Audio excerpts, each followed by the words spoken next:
Merci pour vos nombreuses réponses. Les énigmes n'étaient pourtant pas si évidentes. Voyons comment il fallait les résoudre. La sorcière Pâtisson a quitté le centre-ville. Mais dans quel quartier est-elle arrivée? Pour le découvrir, il faut partir des petits pieds de la sorcière sur le plan. Descendre de 2 cases vers la Madeleine, puis partir de 4 cases vers l'est. Pour trouver l'est, il fallait regarder la boussole qui est en bas à gauche. On part donc de 4 cases vers la droite.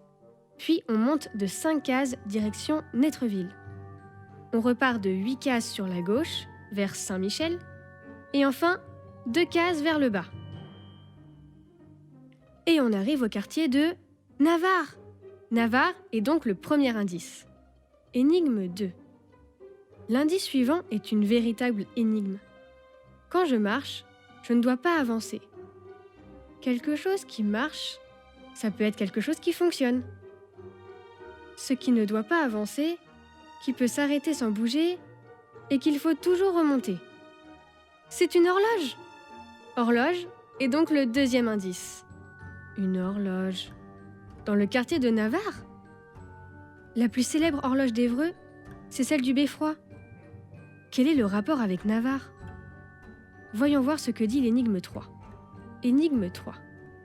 Sur la première ligne, on voit que 3 princesses font 24. On pourrait croire qu'une princesse fait 8. Mais si on regarde bien, on voit que chaque princesse a un livre et une loupe dans la main. Sur la deuxième ligne, on voit que les loupes font 4. 4 divisé par 3. C'est étrange. Mais si on regarde bien, au milieu, ce n'est pas une, mais 2 loupes. Donc, ce sont 4 loupes qui font 4. Une loupe vaut donc 1. Sur la troisième ligne, on voit que 3 livres font 6. Donc, le livre vaut 2. Et cette fois, il n'y a pas de piège. On arrive enfin à la quatrième ligne. La princesse fois le livre moins la loupe. Ordre de priorité des opérations oblige, il faut commencer par la multiplication. La princesse fois les livres. Et oui, si on regarde bien, il y a 2 livres. Si on regarde encore mieux, on voit que la princesse de la dernière ligne n'a rien dans les mains, ni loupe, ni livre. On sait de la première opération que la princesse avec un livre et loupe vaut 8. Donc, la princesse seule vaut 8, moins 2 du livre, moins 1 de la loupe. La princesse seule vaut 5.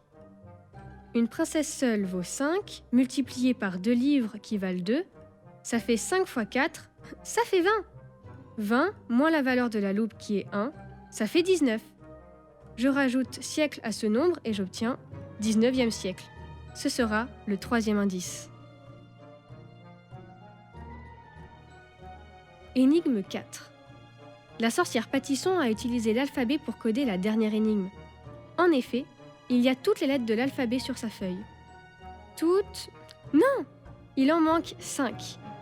Il manque le U, qui est déjà indiqué et qui sera la première lettre de l'indice. Il manque le E, le I, le N et le S. Il fallait mettre ces 4 lettres dans le bon ordre après le U. Et on obtenait le mot usine.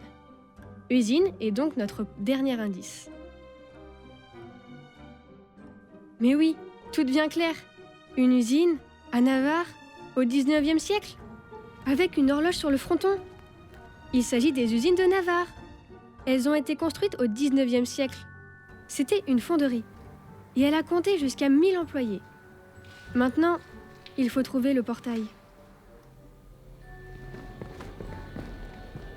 Il est là.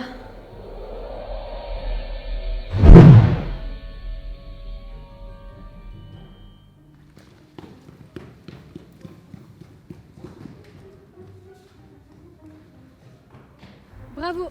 Rendez-vous demain à 10h pour découvrir les nouvelles énigmes qui nous permettront de détruire le dernier portail.